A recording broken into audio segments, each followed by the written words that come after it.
Muterevu yiraje musiziro kubera gatse mogoberera Fahad Pro UG as usual kwa muli nyongera kubera gatse mbaniza ko welcome yet to another edition of Fahad Pro UG. Video ino igena kubera nga yanjawulo muko kwezo zembaddenga ntera okukola olwensonga nti omu ku ba followers baffe oba omu ku ba subscribers baffe yavudde abera nga anterako ka message nagamba why ogamba nti olina information ogamba nti olina drone zo ezikuwa amawulire buli wamu naye tubadde twagala oberenga ate otuyitiramuko kubemu ku ebyo ebyobugagga ebyomuyimbi eyafuuka politician era nga ye mukulembeze wa National Unity Platform wami amanyikiddwa nga Robert Kyagulanyi Ssentamu mugamba why abo buntu butini nnyo mmere kulya ngenda kubeera nga ate nkutemeratemeramu mpola mpola naawe osobola okubeera nga ate omanya mpoziko nga sinaba kubeera nga nkutwala mu bimu ku ebyo ngenda kubeera nga nkutemeramuko akatini ennyo njagala okimanye nti Bobi Wine azitowa obukadde bwa $9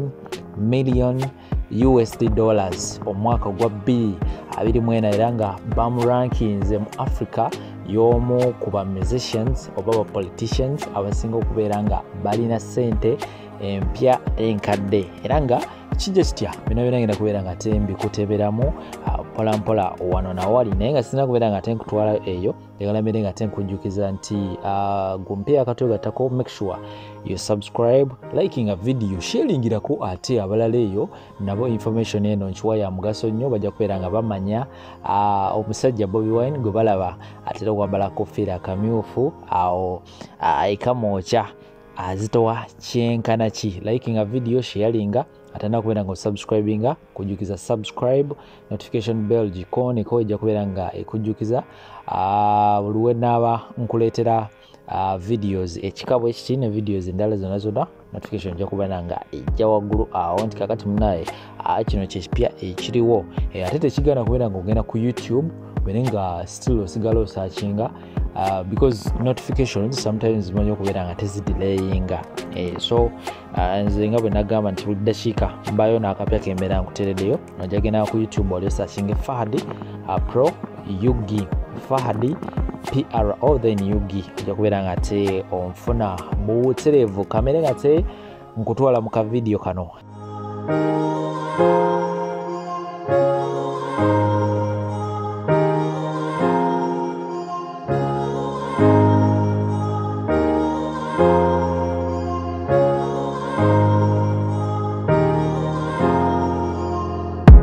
Ogenda ku kibanja kya Google n'owandikamu who is the richest musician in Uganda 2024 bajja kubeera nga bakuleetera omukulu Robert Kyagulanyi Ssentamu Bobi Wine era nga bajja kubeera nga bagamba nti ono nno ye namba M y'omu ku basinga obugagga mu ggwanga Uganda era nga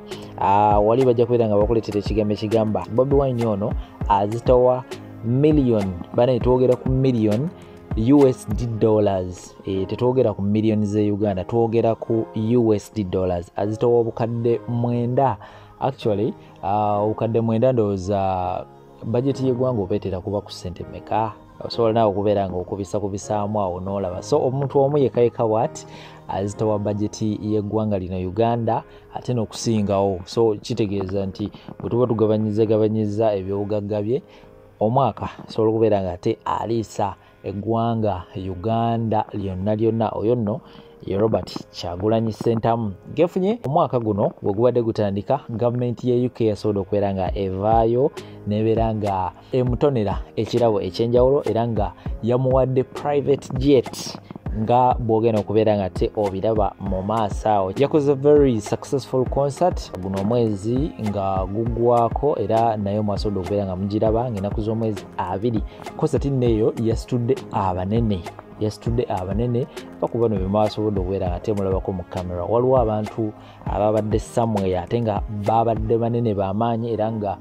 abamu ku abo mwabadde ba ministers ab'eggwanga erya London. Kati kyemmanyi buli omu yeesunze okubeera nga ate mutwala wali wennyini ku kinyusi ku private jet yasobodde okubeera nga te emuweebwa nga bwe nakutegeezezza mu ntandikwa naye era still nga sinaba kubeera nga nkutwalayo kamere nga nkuyitiramu ku ebyo ebimu ku byobugagga omwami ono byalina osobola okubeera nga ate obimanya then oluvannyuma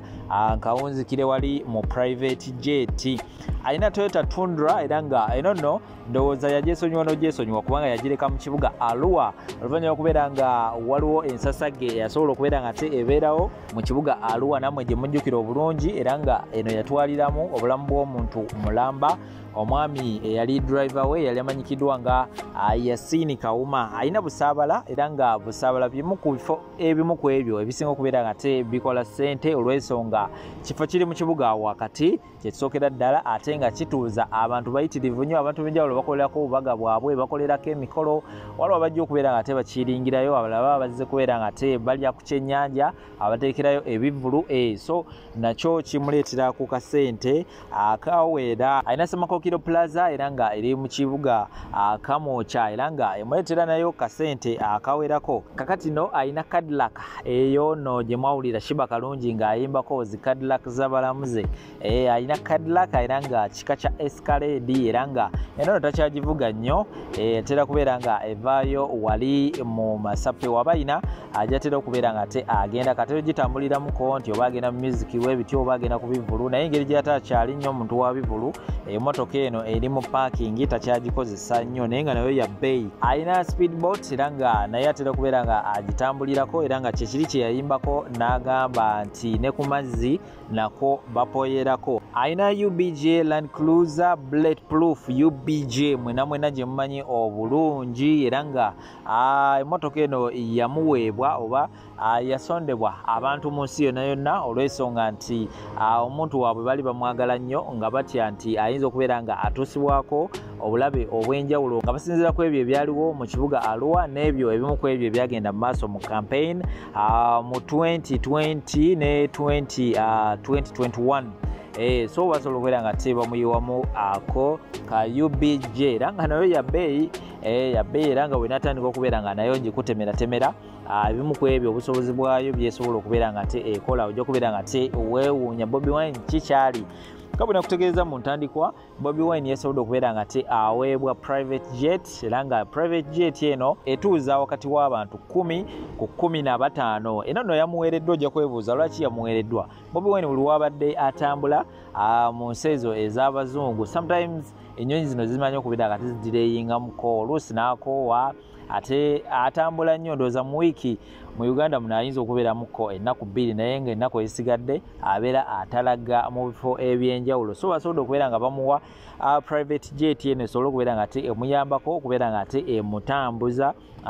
mu bifo eby'enjawulo bwe yadagadde okubeera nga te atuukamu ekibuuzo nze naawe fenafena kye tulina private jet eno yamuweereddwa yo eparkinga eri mu ggwanga Uganda oba eri bweru wa ggwanga nze naawe byonna ngenda kubeera nga te nyongera okubeera nga te nkola research era bujja kuba bwe buti nga nkuleetedde information wa private jet eno gyeparkinga so ebyo bimu ku ebyo byesobola okubeera nga te nkuleeterayo essaawa eno tusisinkane mu video endala gye nnaaba nkuleetedde nkujjukiza tewera kubeera nga te sharingirako abalala sharinga likinga ate nakubeera nga subscribe ate oleme kubeera nga te osobwa videos ekika bwe kiti kankomawo temuvaawo